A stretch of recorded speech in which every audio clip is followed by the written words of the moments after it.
Désir et liberté. La liberté ne concerne pas la personnalité, qui est par nature conditionnée.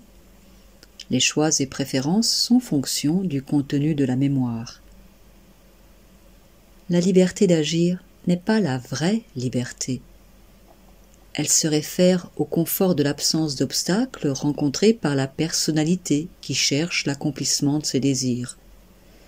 Il s'agit en fait d'un soulagement de tensions secondaires à l'action.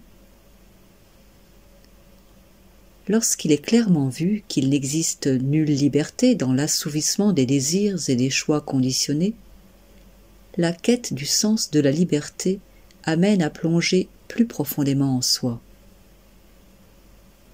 Cette liberté va être alors ressentie comme une liberté par rapport au désir.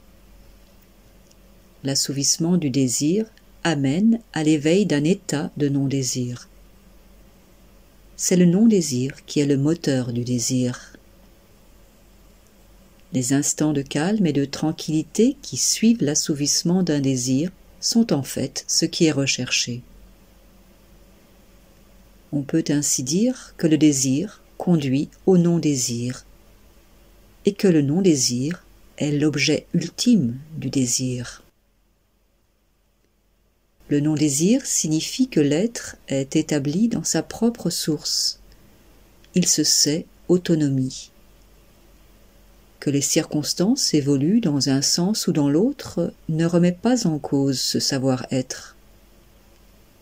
Ce savoir-être est liberté. Il ne s'agit pas d'une liberté de faire, mais d'une liberté d'être. Elle ne peut être comprise, mais seulement expérimentée. C'est elle qui vous fait dire « Je suis bien ». Elle est paix et silence. Ce sentiment d'indicible unité est ressenti dans l'acceptation. L'acceptation amène à la liberté. Elle transcende le désir d'accepter. Elle est l'expression même de la conscience.